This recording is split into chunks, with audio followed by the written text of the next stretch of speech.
Genti Mbak Lian saka Kebumen. Monggo Mbak. Ayo.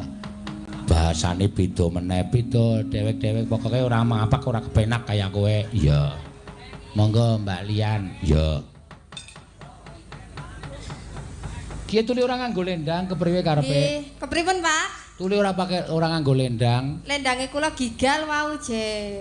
Gigal ki apa sih? Rogol. Rogo? Rogol Pak tiba. Tiba, tuli nyonge radong bahasa Gigal ning omah. Gigal iki tiba. Nggih. Oh. Ya tuku sih lendang regane pira? Kula pun enten teng omah. Oh, lah kok gigal nang sentrong mau. apa? Gigal nang sentrong. Gigal ning sentong Nggih. ora dijupuk kepriwe sih? Dia mau ke susu kedagar-dagar kok. Apa? Kedagar-dagar. Ya kapan sih nyong ora kedagar-dagar mau kena adoh dewek kok. Kedagar-dagar ki apa ta? Kesusu, Pak. Oh, alah kesusu-susu kedagar-dagar to.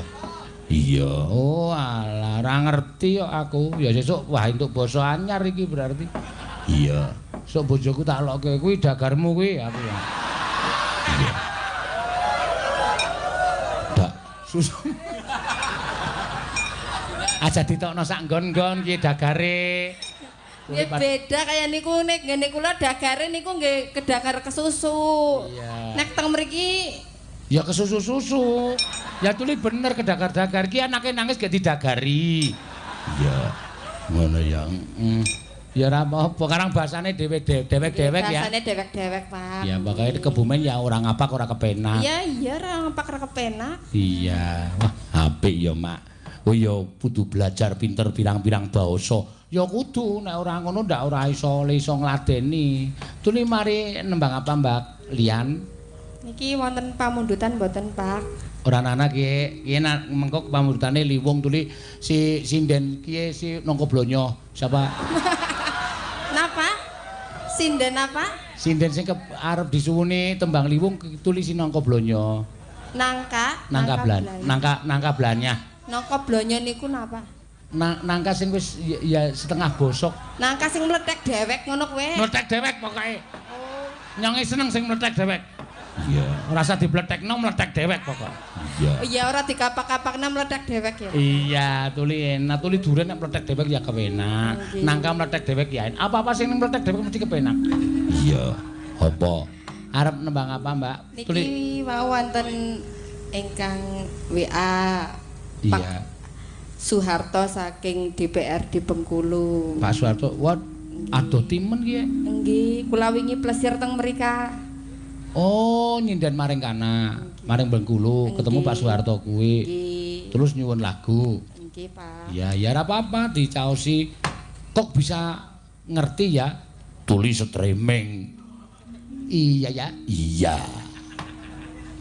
Ya. Iya. Aku iki nganggo mikir lho omong ngene iki asine. Iya. Ya wis ora apa-apa. Mboten usah dipikir warna-warna lah, jor Kepriwe? bae. Ya ora dipikir tuli nyonge ya kudu bisa bahasa cara kana sih. Nggih, berarti jenengan nggih kudu kumpul kare sing sekakulon-kulon. Ya wis nyonge kulinakno. Kumpul Ya saka dikulinakna kumpul kare sing sekakulon-kulon nggih. Lah ora ana sing tepung nyonge, ora ana sing kenal. Sing kenal maming Rika. Rika gelem ulun nyong kumpuli. Kepriwe? Aja nembang apa? Kangen menika, Pak. Kangen. Ya. Pamundutan saking Pak Soeharto.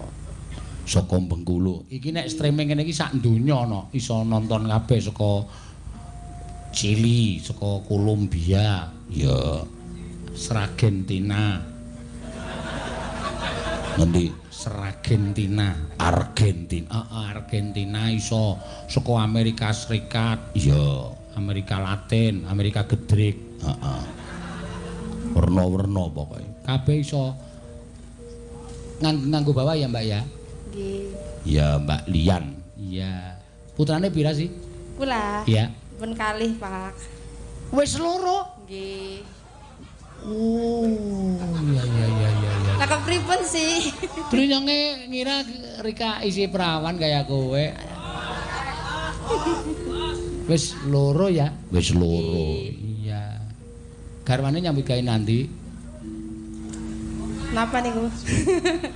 Bojone Bojone Rika Nyong. nyambut gawe nang endi? Bojone Nyong tak wekno wong lah.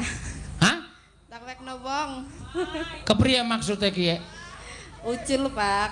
Ucul? Tuli bojone uwang apa kewan sih? Ya kira-kirane upamane ucul wong apa kewan? Ya nek ucul ya kewan, tuli nek kebo ya di kandangna, tuli ucul kaya kowe. Nek menungsa apa ucul sih ya ora memper kaya kowe. Ya bojone Nyong ya menungsa, Pak. Oh iya. Itu bangsane celurut apa ya ucul. Ucul Ketek ya. apa maning ya ucul. Ucul artinya kepriwe sih ki? Oh, anu, pisahan kaya kowe. Oh. Oh apa? Randa ya? Nggih, Pak. Aduh kaya Randa. Kula Ya. jujur mawon. Wis ora apa-apa lah. Pokoke nyonge dongakno Rika entuk bojo sing tanggung jawab ngesuk. Amin. Ji. Tuli diuculna mesti ora tanggung jawab ki bojone kaya kowe.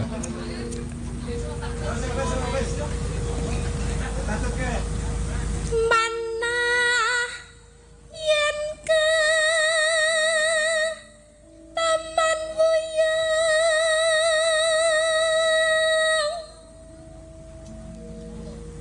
Kuwi ngendi? Ayo kono kuwi nggon tangan. Sumpitke kene kudune iki. Hah? Kene. Ora iso kok ditumpangke tangan ngene iki lho. Kaya si nek mbokmu mbiyen slempitke kene ngene. ora slempit-slempitke. Lah piye? Aja lendange dislempitke. Lah? Apane? Kebayake maksudnya. Yo tene jengat-jengat ngene kebayake. Ah wis, ngono wae apik ngono lho. Ah. Piye kaya gorden? Apa? Gorden. Ora kaya gorden ora. Kan nyokot apa mah aku? Kenapa? Kan nyokot apa? Nyokot mesine ae lho kan. Mesti Kayak nggon nanti. mesti nggo gorden kae tok cokot terus gordene reket-reket. Ora sak cendilane po kan nyokot. Rasa keloro-loro to, wong kok senengane keloro-loro lho. Lah yang liya-liyane do dialem lho, apik-apik kabeh. Tiwi apik, Ika apik, Lisa ki tekan aku kok kon nyokot kawat ki maksudnya piye? Ora kawat, wesi ae lho. Lah iya. Gorden kan ana serekane suka wesi ae to, reket-reket. Akeh wesine tok cokot, gordene dipasang ning isore dadi ki malah reket-reket. Dadi kaya leak to. Kene ngakoni nek kaya leak. Iya. Iya, Mbak Tatin Lestari Andayani. Iki sinden antagonis. Oh iya. Ya ora, aku jane baik hati lho. Apa? Jane baik hati. Baik-baik di jalan kok ora baik hati. Iya. Kok ngono kok baik hati ora. Lah aku tergantung lawane, nek lawane marai mangkel ya melu mangkel. Lah kok sik kok lawane marai mangkel aku marai mangkel apa piye? Lah iya lho, jelas kok. Aku urung apa-apa wis dunekke kon nyokot kawat, terus Mbok. dunekke nangka blonyah. Dunekke apa meneh mau? Lah kowe nek tak unekke bendina rasamu mangkel ki mbok ya matur. Pak kula tak rasa melu nyinden ngono piye?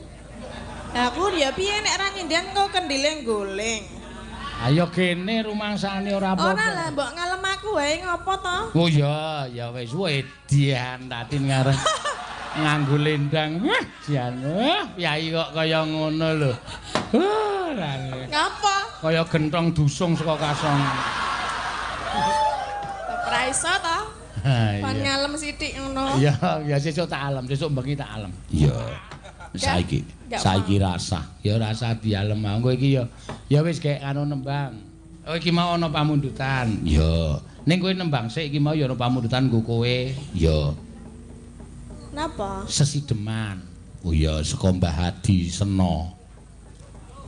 Oh nggih. Kasih doli wong. Liwunge isih ana dhewe. Lho kowe bengi iki kerejeken akeh kok, Din. Ki, nek ora percaya ki dititeni omong aku ki engko ndak dikira aku gawe-gawe. Iya. Ana sing transfer, ana nyuwun kutut manggung sing nyekar Mbak Tatin saking kula. Oh iya sapa? Sik tak golekane no. Mas Ferry. Ferry sapa? Ferry Suranto saka Bogor. Oh iya. Kirim nang rekeningku 1,5 juta. Oh iya. Kon nembang kutut manggung ning karo kon mabur. Wah iya. Lah aku ora ndek suwiwi lho. Mulane mulune ditukulke sik. Aku anggere tukul tok kerok dadine. Yang ngeribeti kok ya.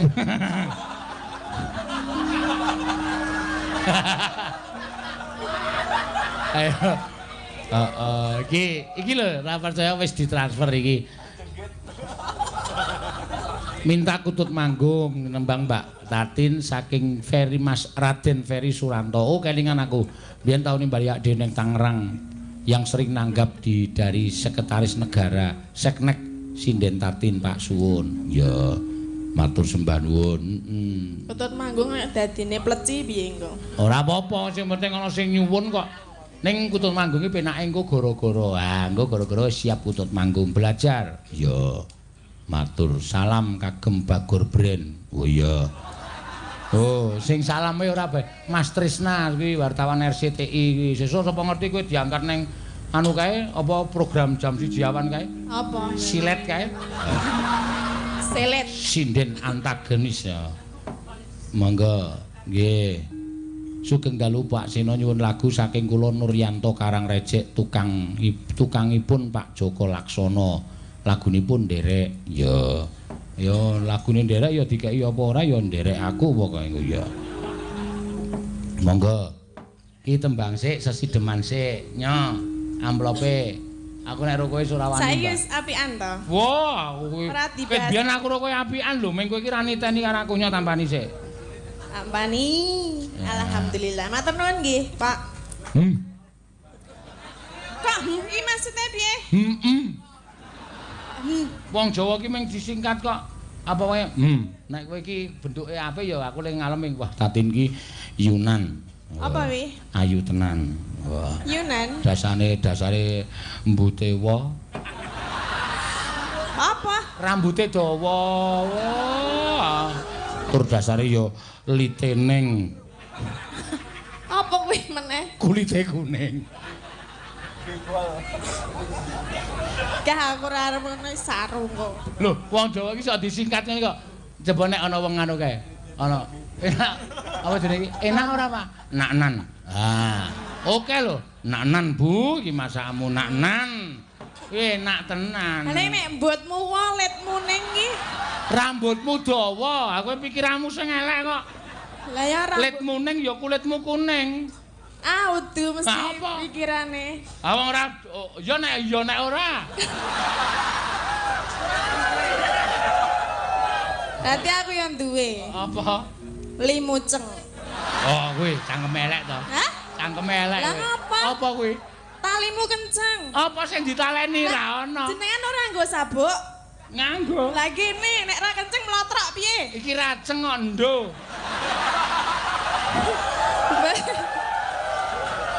Berarti wis ra iso ceng. Hah? Iso wae. Sawe. Sawae. Anu cangkem elek. Dalange njijiki. Kowe kuwi siji. Wong Aku aku nek ora diwaraki ya ora, aku jane baik lho. Mulutku tuh baik. mulutmu harimaumu nek kowe. Iya, wong aku mung menimbutmu apa rambutmu dawa kok njur tekan limuceng. Lah ya aku ya talimu kenceng lho. Ayo, Nek kenceng ya mlorot ya piye? ndasmu tos. Apa? Ndasmu atos. Ora nek ratas ya piye tenan ndas kok kiur-kiur iki.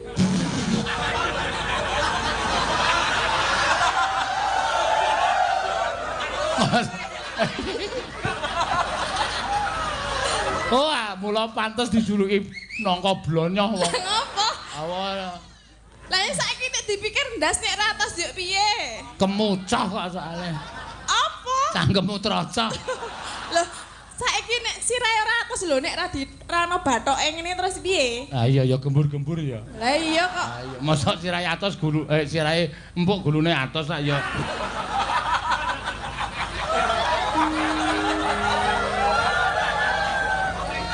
Yo dibawani sesideman.